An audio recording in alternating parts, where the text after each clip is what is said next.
They called her Ash-Tongue, Cinderfoot, the ghost of Blackwood. Names meant to strip her of a soul, to turn her into the nothing they believed her to be. Alara didn't mind the names anymore. They were just sounds, empty air that couldn't chill her more than the winter wind already did. The cold was a constant companion. It was her blanket at night in the drafty attic above the kitchens, a space no bigger than a pantry, with a single threadbare wool scrap to her name. It was her breakfast, lunch, and dinner, a gnawing emptiness in her belly that stole the warmth from her limbs. Today, it was a predator, sinking its teeth into the raw, chapped skin of her hands as she scrubbed the great hall's flagstones. Each push of the brush was an agony. The lye soap and icy water had turned her fingers into a patchwork of red and white, numb and burning all at once. She was an Omega, the lowest of the low in the Blackwood pack, an orphan whose parents had been exiled for defying the old Alpha years ago, a sin she was forced to carry. They had left her behind, a babe too small to make the perilous journey, and in doing so, had sentenced her to a life of servitude. She was worthless. The words were a rhythm she scrubbed to. Worthless, useless, ghost. She kept her head down, her pale hair a curtain that hid her face. It was easier to be invisible. When they did not see her, they sometimes forgot to hurt her. A shadow fell over her, blocking the weak morning light that filtered through the high, grimy windows. Alara's shoulders tensed instantly, a Pavlovian response to looming danger. She didn't have to look up to know who it was. The scent of cloying rose perfume and smug superiority was unmistakable. "Still at it, little mouse?" Lyra's voice was honey-sweet, but it held the sharp promise of a sting. She was the current Alpha's daughter, a vision of dark hair and cruel, pretty smiles. She kicked the side of Alara's wooden bucket, sloshing icy water over the rim and onto Alara's already soaked tunic. Alara flinched, the shock of cold, of fresh misery. She said nothing, only gripped her brush tighter, her knuckles white. Silence was her only shield. "Look at me when I'm talking to you," Lyra commanded, her voice losing its sweetness and hardening into steel. Reluctantly, Alara lifted her head, her gaze fixed on the hem of Lyra's fine wool dress. Anything to avoid meeting those mocking eyes. Lyra nudged Alara's shoulder with the toe of her fur-lined boot. It was not a hard kick, not enough to leave a bruise that others might question. It was a gesture of casual contempt. "My father is hosting the annual winter tithe tonight. The Alpha King's emissaries are coming. Everything must be perfect." The Alpha King. The name was a legend, a myth whispered in hushed, awed tones. A being of immense power who ruled all the packs from his fortress in the northern mountains. A king so ancient he was said to have seen 1,000 winters. Alara had never seen an emissary, let alone the king. They were beings from another world. "This floor is still filthy," Lyra declared, running her boot across a patch Alara had just scrubbed, leaving a dirty streak. "Do it again, and when you're done with that, the west kennels need mucking out." Alara's heart sank. The west kennels. That was a full day's work, and the sun was already climbing.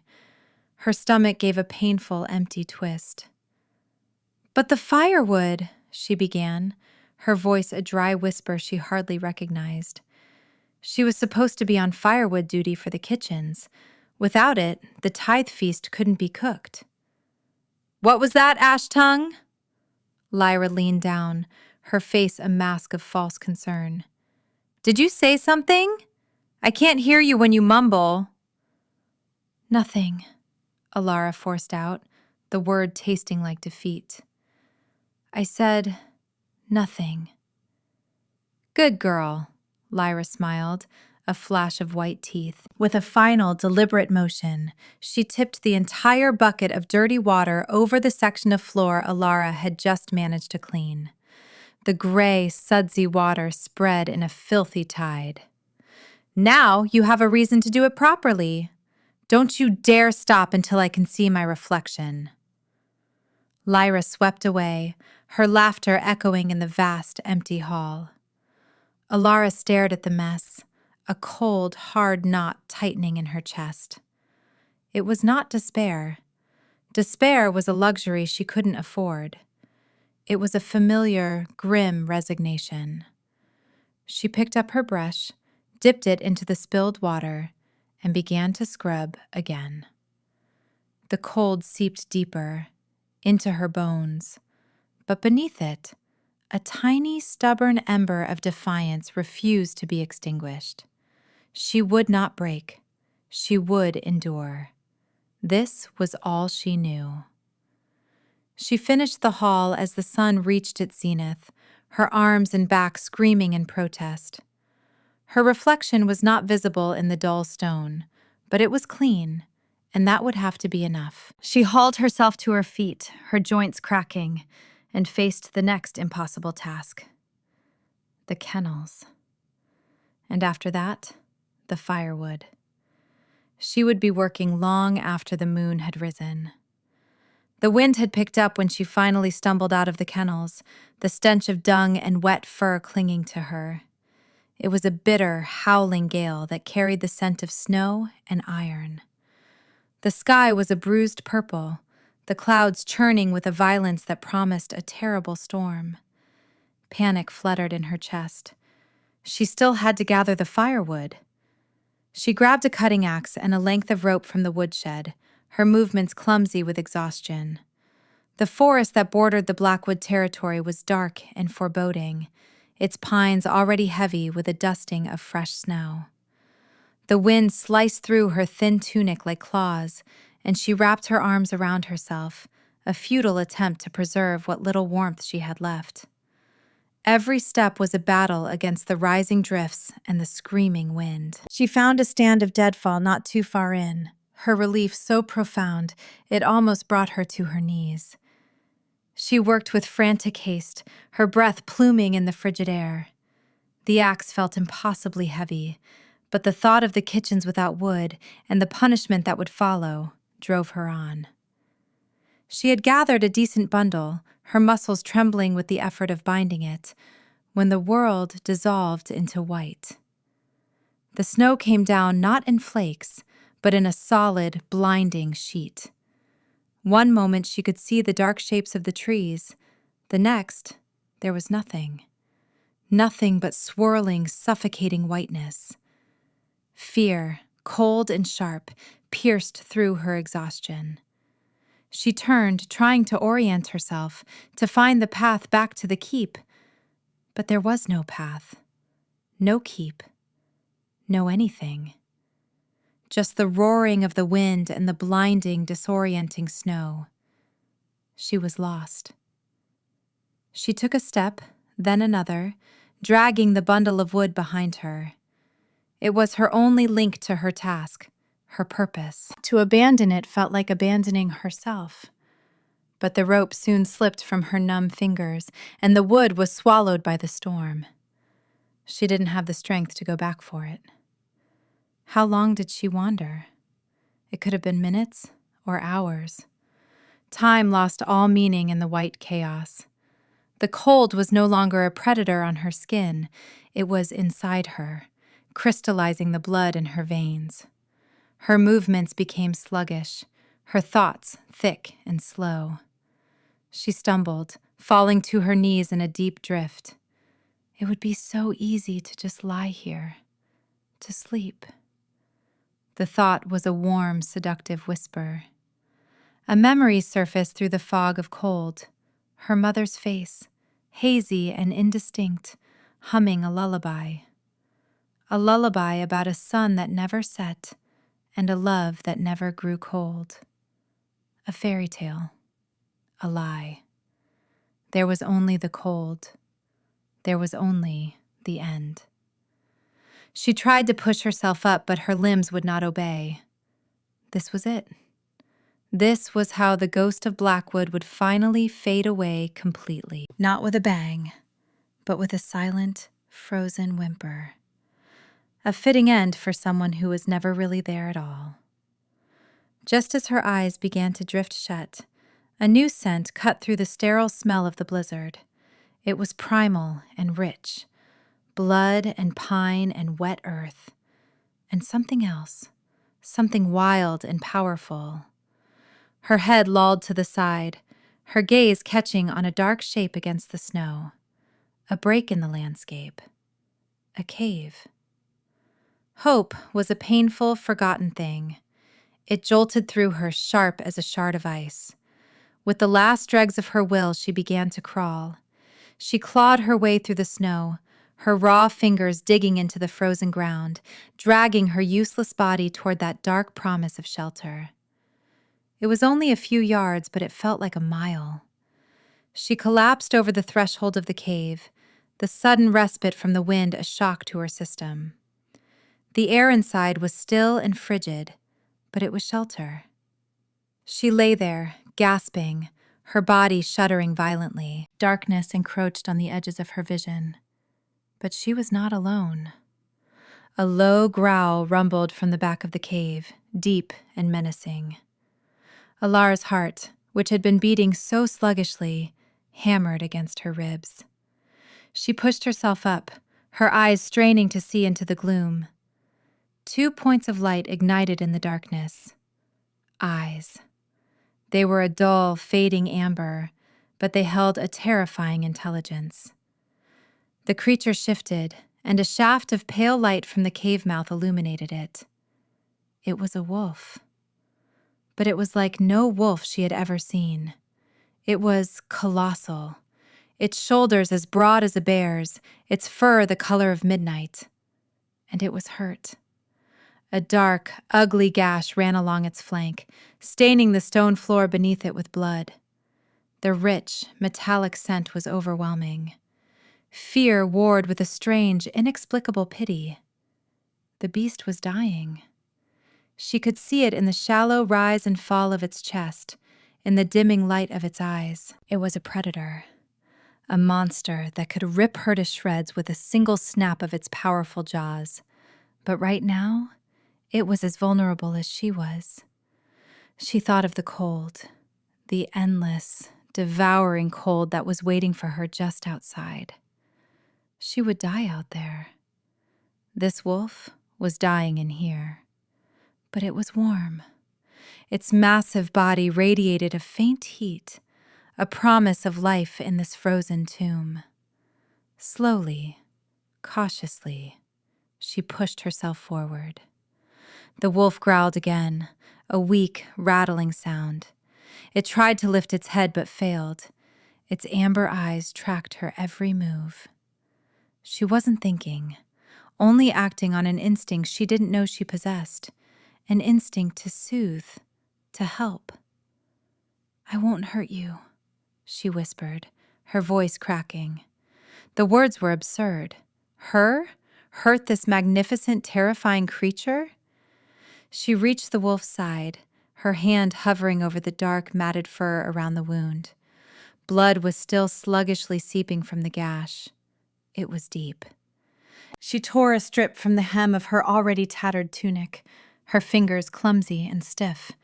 She had to stop the bleeding. It was a fool's errand, but it was something.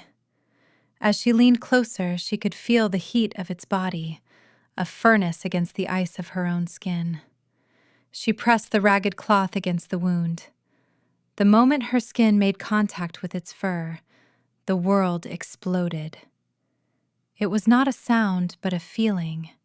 A silent detonation of pure energy.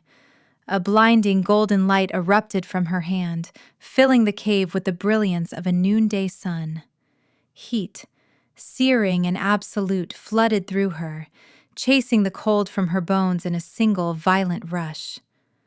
It wasn't a burn. It was a scouring, a purification. It poured from her into the wolf, a torrent of impossible power. Through the glare, she saw the wound on the wolf's flank knit itself together. Skin, muscle, and fur mended in a matter of seconds, leaving no trace of injury. And on the back of her own hand, where her skin touched its fur, a burning pain bloomed. It was exquisite and sharp, like being branded by a star. The light vanished as quickly as it had appeared, plunging the cave back into gloom. Alara snatched her hand back, gasping, her heart trying to beat its way out of her chest. On the back of her right hand, glowing with a soft, residual light, was a mark. It was an intricate, swirling pattern, like a sunburst combined with a delicate, thorny vine. It was beautiful and terrifying, and it felt like it had been carved into her very soul. What was happening? What was that? A panicked scream built in her throat, but it was choked off by what happened next. The great wolf moved. Not with the sluggishness of a dying animal, but with a fluid, terrifying grace. It rose to its feet, its now healed body a study in contained power. The amber eyes were no longer dull. They blazed with a fierce, molten gold, fixed on her with an intensity that stripped her bare. Then, the impossible happened. The air around the wolf shimmered. Bones cracked and reformed with sickening speed. The massive form twisted, shrank, and solidified. Where the midnight wolf had stood, there was now a man. He was as colossal as the wolf had been, broad-shouldered and radiating a power that made the air hum. He was naked, his skin etched with scars that spoke of countless battles. His face was harsh, beautiful in the way a storm-battered cliff is beautiful, all sharp angles and predatory grace. His hair was the color of dark winter frost, and his eyes were the same molten gold, glowing in the dim light. He took a step toward her. Alara scrambled backward, her back hitting the cold stone of the cave wall. Her mind was a whirlwind of terror and disbelief. This was sorcery. This was madness. He was a shifter. But no shifter she had ever heard of was this large, this powerful. He stopped a few feet away, his golden gaze dropping to the glowing mark on her hand. A strange expression crossed his face, not shock, but a deep, profound recognition, as if he had been expecting it, as if he had been waiting for it.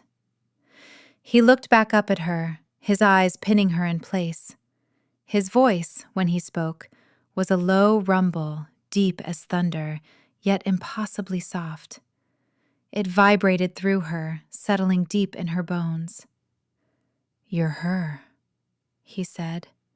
Not a question, a statement, an absolute, undeniable fact. Alara could only stare, her body trembling uncontrollably. Her mind screamed at her to run, to flee this impossible man and his impossible magic, but her body refused to obey. A strange, terrifying current was flowing between them, a hum of energy that originated from the mark on her hand. It was pulling her toward him, a tide she was powerless to resist. It felt like coming home. He took another step, then knelt before her, his movements fluid and deliberate. He was so close now she could feel the heat radiating from his skin. He smelled of pine and winter storms, and something else, something uniquely him.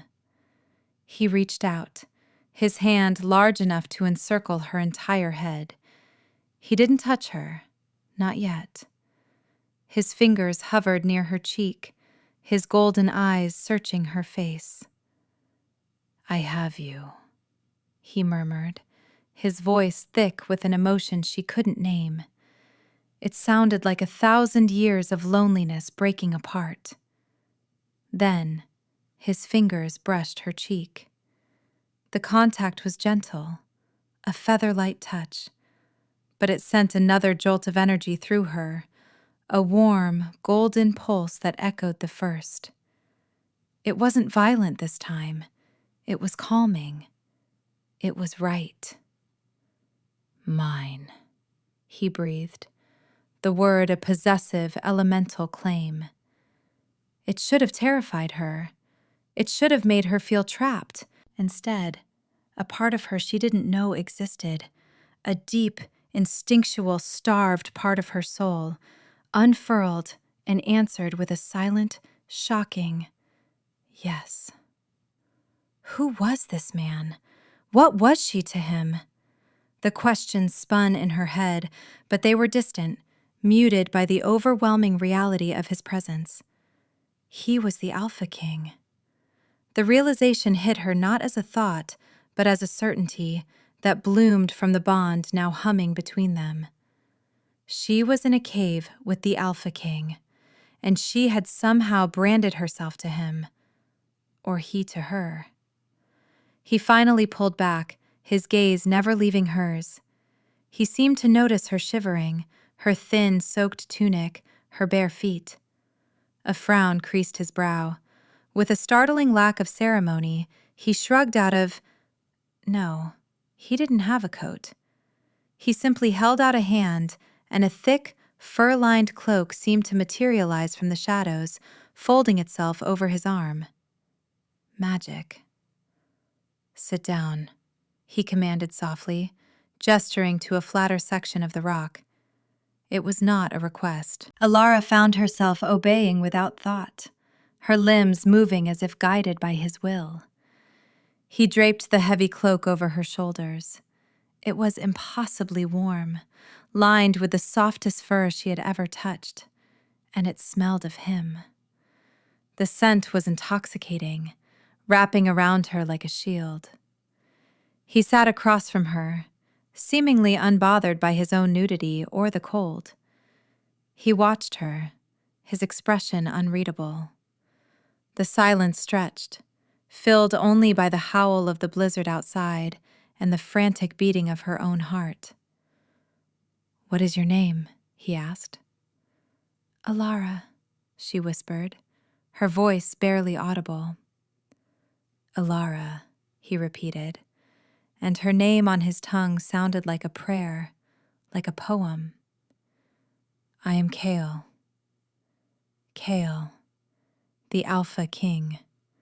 She was sitting in a cave, wrapped in his cloak, while a magical mark burned on her hand, connecting her to him. It was too much to process. Her mind, battered by cold and shock and magic, simply shut down. The warmth of the cloak, the impossible safety she felt in his presence, the utter exhaustion of the day. It was all too much. Her eyelids grew heavy. "Rest," Kale said, his voice a gentle command. "You are safe now." The last thing she saw before darkness claimed her was his molten gold eyes, watching over her like twin suns in the night. For the first time in her life, she did not feel worthless. She felt found.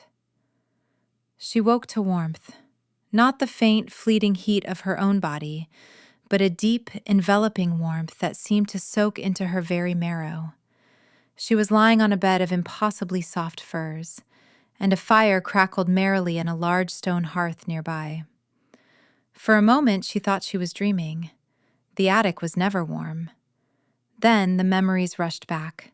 The blizzard, the wolf, the light, the man. Kale. She sat up with a gasp, clutching the furs to her chest. The heavy cloak he had given her was still wrapped around her shoulders. She looked at her hand. The sunburst mark was still there, no longer glowing, but etched into her skin like a pale, silvery tattoo. It was real. The room was not a cave. It was a spacious bedchamber, walled with dark, polished wood and hung with rich tapestries. A steaming tub of water stood in one corner, and a plate of food, roasted meat, bread, cheese, sat on a small table by the bed. It was more luxury than she had seen in her entire life.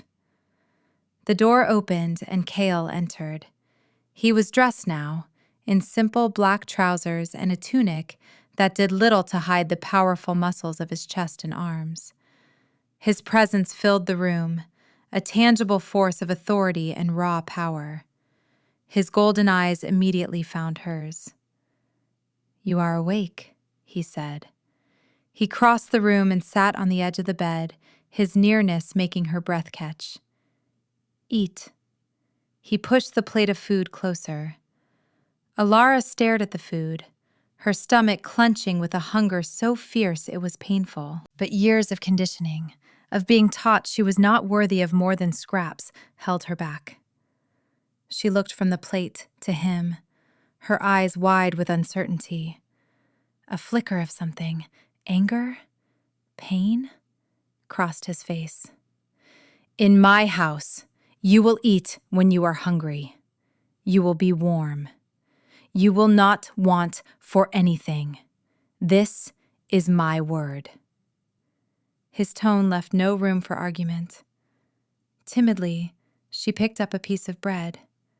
It was still warm. She took a bite, and the taste was so wonderful, so real, that tears pricked her eyes. She ate quickly, ravenously, unable to stop herself. He watched her the entire time, his expression softening as she ate. When she was finished, he took the empty plate and set it aside. "The bath is for you. There are clothes." He gestured to a set of folded garments on a nearby chest. They were simple but made of soft, warm wool, a world away from her threadbare tunic. Where am I?" she asked, her voice small. "You are in my keep, in the heart of the northern mountains," he answered. "You are home." Home. The word was a foreign country she had only ever heard of. Blackwood was never home. It was a prison. Could this place, with this terrifying gentle man, truly be home? What did he mean to her? What was this mark? As if hearing her thoughts, he reached out and took her hand, his thumb stroking the sunburst mark. A pleasant warmth spread up her arm. "This is a soul bond, Alara. It is ancient and rare. It marks you as my mate, my queen." Queen. The word was so absurd, so impossible, that a hysterical laugh almost escaped her. Her? A queen? Ashtongue, the Omega, the ghost. It was a cruel joke. I don't understand," she stammered. "I'm no one. I'm an Omega from Blackwood. I scrub floors." "You are not no one," he said, his voice firm, his golden eyes burning with conviction. "You are the other half of my soul. I have waited for you for 500 years. 500 years. The number was incomprehensible. He had lived for 5 centuries waiting for her? A worthless, forgotten girl? The sheer scale of it was dizzying. She felt small and inadequate, a field mouse presented to a dragon. The self-doubt she had lived with her entire life rose up, a choking tide. He was mistaken. He had to be. "You're wrong," she whispered, pulling her hand away. "When you know what I am, who I am, you won't want me." His expression hardened. He captured her hand again, his grip gentle but unbreakable. "I know exactly who you are.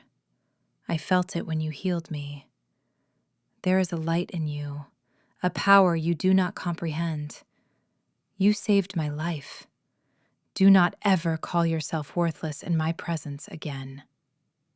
The days that followed were a confusing blur of sensation and emotion.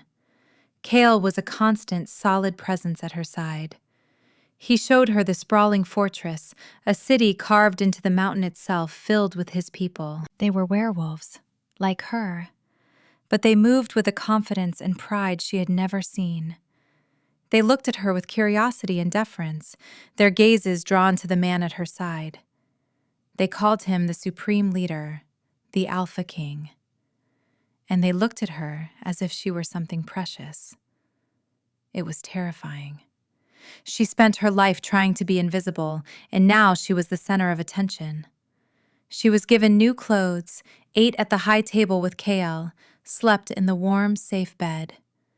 It was a fairy tale, and she kept waiting for the cruel twist, for the magic to end at midnight and leave her back in the cinders. The bond between them grew stronger each day. It was a constant hum beneath her skin, a connection that let her feel his emotions as if they were her own. She felt his bone-deep loneliness, a vast, empty space that her presence seemed to be filling.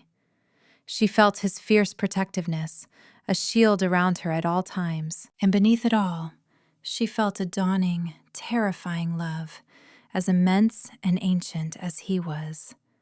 And it scared her more than anything. How could she ever be worthy of such a thing? She was walking in one of the keep's geothermal gardens, a vast cavern filled with strange, glowing plants and warm, humid air, when she felt a shift in the bond. A spike of cold fury from Kael. He was in a meeting with his council, but his emotions bled through their connection, sharp and alarming. A moment later, one of his guards found her. "My king requests your presence in the throne room, my lady," the guard said, bowing his head respectfully. My lady. The title still felt strange on her tongue. Her heart pounded with anxiety as she followed the guard. What had happened? Was it something she did? The throne room was a cavernous space, dominated by a throne carved from a single piece of obsidian. Kael sat upon it, his face a thunderous mask.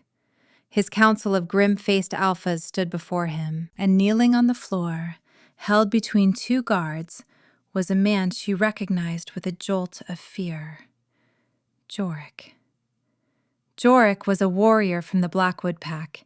He had always looked at her with a mixture of pity and contempt, but lately it had warped into something possessive and ugly.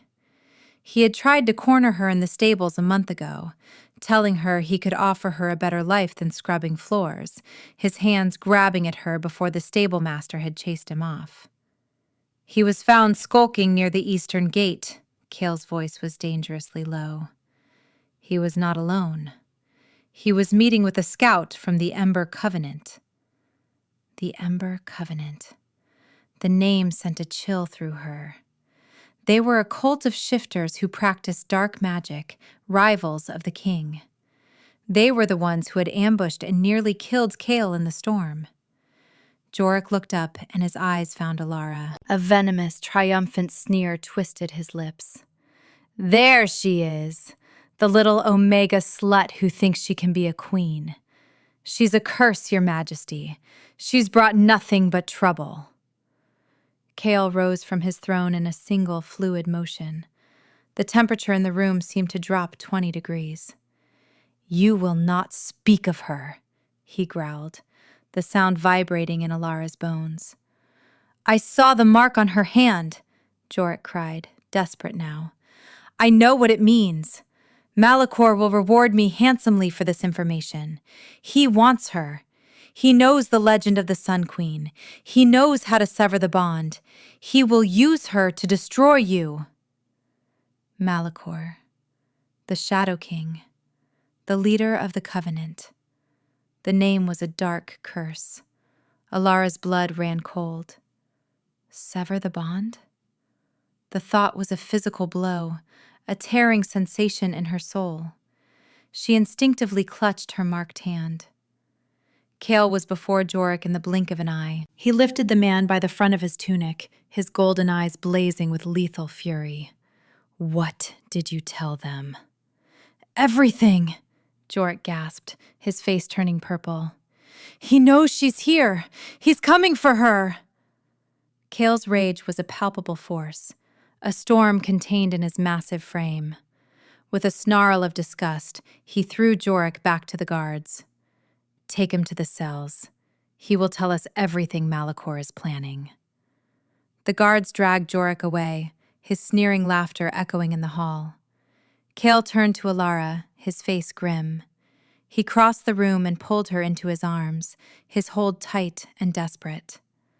"I will not let him touch you," he vowed, his voice a raw whisper against her hair. But the seed of fear had been planted. Malachor was coming, and he was coming for her. Her fairy tale was about to become a nightmare. The next few days were fraught with tension. The keep was put on high alert, patrols were doubled, and Cale rarely left her side. His presence was a comfort, a solid wall against her fear. But she could feel his simmering rage and anxiety through the bond, a constant, worrying thrum. She was the cause of this. Her presence was putting him and his entire kingdom in danger. The old feelings of worthlessness crept back in, whispering their poisonous lies in the quiet of the night. She was a vulnerability, a weakness he could not afford. Maybe Jorik was right. Maybe she was a curse. The attack came when she least expected it. Cale had been called away to reinforce the Western Pass, a strategic point Malachor might use for his main assault. It was a feint. The real attack came from within. Alara was in the library, a vast, circular room lined with thousands of scrolls, trying to read about the history of the soul bond. She wanted to understand what was happening to her, what this power inside her was. She had just found a passage describing a sun queen whose light could heal the land when the shadows in the corner of the room seemed to deepen and coalesce. 3 figures emerged from the darkness, clad in black leather armor marked with the sigil of a dying ember. Covenant assassins. They moved with unnatural speed and silence. Before she could scream, one was upon her. He clamped a hand over her mouth, his other arm locking around her waist. She felt a sharp prick in her neck, and a strange, spreading cold filled her veins.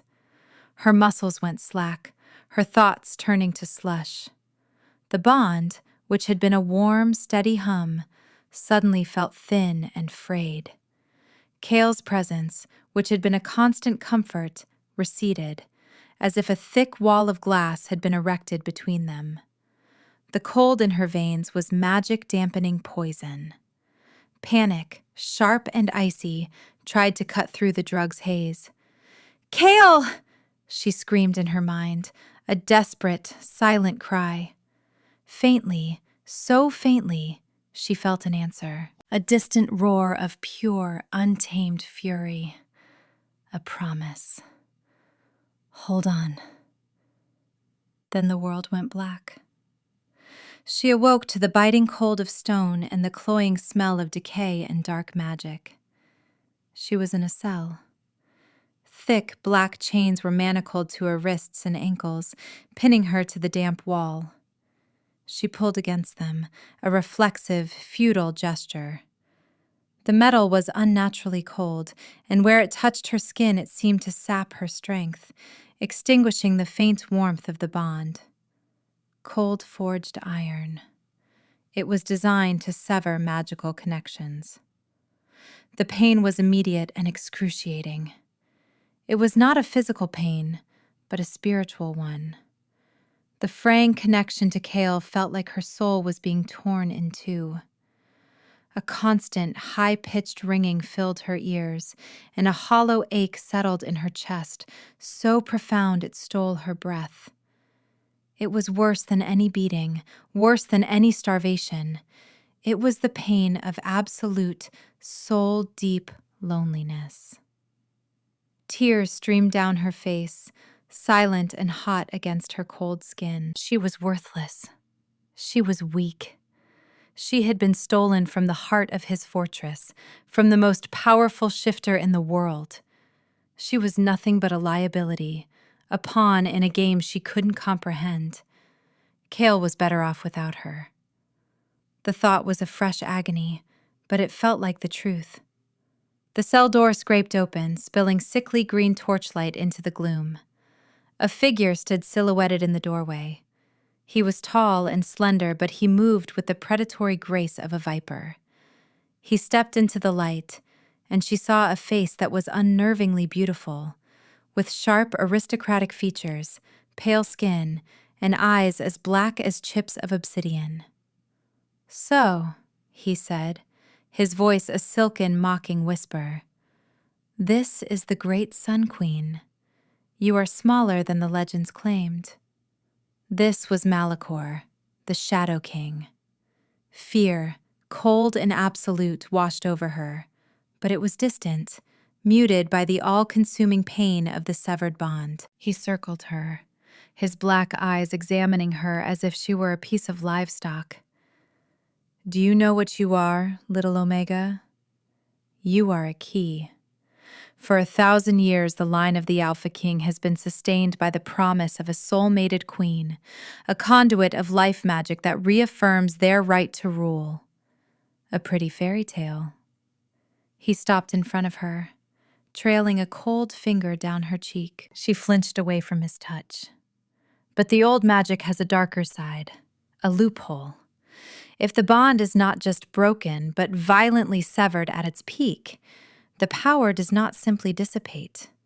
It can be redirected. All of that life, all of that light, all of that destiny can be claimed by another." He smiled, a chilling, bloodless expression. "I will not just kill your king. I will erase him. I will take his power. I will take his destiny. And I will take his throne. And you, my dear queen, are the blade I will use to carve out his heart." Despair, black and suffocating, crushed what little hope she had left. He was going to use her to destroy Kale. Her very existence was a weapon aimed at the one person who had ever shown her kindness, the one person who made her feel whole. "No," she whispered, the word a broken, ragged sound. Malachor's smile widened. "Oh yes, the ritual is prepared. By sunrise, your bond will be a conduit for my power, and the Alpha King will be nothing but a forgotten memory." He turned and swept from the cell, leaving her alone in the crushing darkness with his monstrous words echoing in her ears. She hung from the chains, her body numb, her spirit shattered. The ache in her chest was a black hole, consuming everything. Kale, she thought, the name a faint, dying ember. "I'm sorry. I'm so sorry." She let her head fall forward, giving in to the pain, to the darkness. It was over. But then, through the pain, through the iron's dampening field, she felt it. A flicker. A single, defiant spark of golden light in the void. It was Kale. He was fighting for her, fighting against the magic, pushing his presence through the iron and the distance with sheer, indomitable will. "Alara." His voice was not a sound, but a feeling, a warmth that pushed back against the cold. It was strained, raw with effort and rage. "Do not let him win. Do not let go. I am coming." That tiny spark of connection was all it took. The ember of her own defiance, so long buried under layers of abuse and self-doubt, flickered to life. No, she would not be his weapon. She would not be the end of Kale. She was a worthless, useless Omega, but she would die before she let this monster use her to hurt him. "I'm here," she sent back, focusing all of her will, all of her pain, into that single thought. "I'm holding on." The connection steadied, a thin, precious thread of gold in the overwhelming dark. It was enough. Hope, fierce and desperate, surged through her. He was coming. She just had to hold on. Hours passed. The pain of the bond's suppression was a constant torture, but she clung to that thin thread connecting her to Kale, using it as an anchor in a sea of agony. She focused on his presence, on the memory of his warmth, the sound of his voice, the conviction in his golden eyes. The cell door opened again. This time it was guards who entered. They unchained her from the wall, her limbs so stiff and cold they barely felt like her own. They dragged her from the cell, through winding stone corridors lit by the same sickly green torches, and into a vast circular chamber.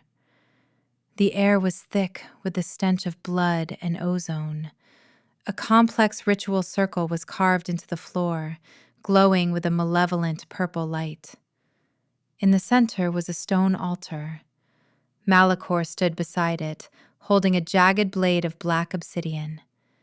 He was no longer in his fine clothes. He was stripped to the waist, his torso covered in twisting, dark tattoos that seemed to writhe in the torchlight. "The sun is about to rise," Malachor said, his voice echoing in the chamber. "It is time." The guards forced her onto the cold altar, chaining her wrists and ankles to iron rings. She lay there, exposed and helpless, staring up at the cavern's ceiling. The pain in her soul was a roaring inferno now, the thread to Kale stretched to its absolute breaking point. Malachor raised the obsidian dagger. "Let the Alpha King's reign end," he chanted, his voice taking on a hypnotic, resonant quality. "Let his light be consumed. Let the shadows rise." As he spoke, a tremor shook the very foundations of the fortress. A distant roar, filled with all the fury of a wounded god, echoed through the stone. It was a sound of pure, unadulterated rage. It was Kale. An instant later, the far wall of the chamber exploded inward. Rock and dust filled the air as a colossal, midnight-furred wolf burst into the room. It was Kale, in his shifter form, his golden eyes burning like miniature suns. Behind him poured his royal guard, their own transformations a blur of fur and claws. The battle was instant and brutal. Malachor's followers, prepared for the ritual but not for a direct assault, were thrown into chaos. The chamber became a whirlwind of snarling wolves, clashing steel, and screams of pain. Kael, a force of nature, tore through the Covenant soldiers, his path aimed directly at the altar. Directly at her. Malachor watched the carnage with a detached sneer. He was not afraid. "Too late, old wolf," he hissed, turning his attention back to Alara. "The ritual has begun!" He placed the tip of the obsidian dagger against her chest, directly over her heart. The cold of it was absolute, a void that seemed to suck the very life from her. The bond with Kael screamed, a soundless shriek of pure agony as the dark magic of the blade began to slice into it. She saw Kael. He was fighting his way toward her, a whirlwind of righteous fury, but Malachor's elite guard, monstrous shifters with warped, shadowy forms, threw themselves in his path, slowing him, bogging him down. He was so close, yet so far. He would not make it in time. The pain was blinding. Her connection to Kael was unraveling, thread by painful thread. She felt his desperation, his rage, his fear for her, and in that moment, something inside her broke. It was not her spirit. It was the dam. The dam that had held back a lifetime of pain, of humiliation, of being told she was worthless, nothing, a ghost. The dam that had held back the fierce, protective love she felt for the king who had looked at her and seen a queen. The dam that held back a power she never knew she possessed. All of it, the rage, the grief, the love, ignited. A scream tore from her throat, but it was not a sound of pain. It was a roar of pure, unbridled power. A wave of brilliant, blinding golden light erupted from her body. It was not the small flash from the cave. This was a supernova. The light incinerated the cold-forged iron chains, turning them to dust. It blasted Malachor backward, sending him tumbling across the room. It slammed into the Covenant soldiers, and they simply dissolved. Their dark magic no match for this pure, untamed life force. The light washed over Kale's warriors, and their wounds knitted closed. Their strength returned tenfold. The chamber was bathed in her golden light. Alara sat up on the altar, no longer a victim, but a conduit. The light poured from her, a soft, radiant aura surrounding her body. The sunburst mark on her hand burned with the intensity of a star. Malachor staggered to his feet, a dark amulet around his neck glowing fitfully as it protected him from the worst of the blast. He stared at her, his beautiful face twisted in disbelief and fury. "How? You are an Omega, a worthless scrap!" His words, which once would have shattered her, were now meaningless. She stood, stepping off the altar, her bare feet silent on the stone. The light swirled around her, warm and powerful. She felt the bond to Kale snap back into place, stronger and more vibrant than ever before, a triumphant symphony in her soul. She met Malachor's obsidian gaze, and for the first time in her life, she did not flinch. She did not feel small. "I am not worthless," she said, her voice clear and strong, ringing with an authority she had never known. It was her own voice, yet it was more. "I am Alara, and I am his queen." She raised her hand, the one with the sunburst mark, and focused all her power, all her conviction into it. A concentrated beam of pure, white-hot light shot from her palm and struck the dark amulet on Malachor's chest. The protective charm shattered into 1,000 pieces with a sound like breaking glass. Malachor cried out, stumbling back, his shield gone. He was vulnerable, exposed. In that instant, a blur of black fur and golden eyes slammed into him. Kale, his path finally clear, drove the Shadow King to the ground. There was no fight. There was only execution. A single, final snap of powerful jaws, and the war was over. Silence fell over the chamber, broken only by the panting of wolves and the soft, humming glow that still emanated from Alara. The surviving Covenant soldiers, their leader dead and their dark magic scoured away, dropped their weapons and surrendered. Kale shifted, his human form reappearing from the wolves. He was covered in blood, his body littered with fresh wounds from the battle, but his golden eyes were fixed only on her. He crossed the space between them, his step slow, reverent. He stopped before her, reaching out a trembling hand to cup her cheek. His eyes, glowing with an intensity that outshone the dawn, were filled with awe, with relief, and with a love so profound it made her heart ache. "Alara," he breathed, his voice thick with emotion. He pulled her against him, his arms wrapping around her as if he would never let her go. She buried her face in his chest, inhaling his scent, feeling the steady, strong beat of his heart. The radiant light emanating from her softened, sinking back into her skin, but the warmth remained. "I told you," he murmured into her hair, his voice rough. "I told you that you were not worthless. You are magnificent." She looked up at him, tears of relief and joy tracing paths down her face. She was not the same girl who had stumbled into his cave. The cold was gone, replaced by a fire that was entirely her own. She raised her hand, the one with the sunburst mark, and pressed it flat against his chest, over his heart. "You saved me," she whispered. "No," he corrected, his voice firm as he covered her hand with his own. We saved each other." As their hands touched over his heart, the mark on her skin blazed with a final, brilliant pulse of golden light. A corresponding mark shimmered into existence on his chest, visible through the tears in his tunic. It was not a sun, but a silver crescent moon, its light cool and steady. The bond was complete. He had been claimed by fate, but now he had been chosen by her. A king for his queen, a moon for his son. The battle was done. The fortress was secured.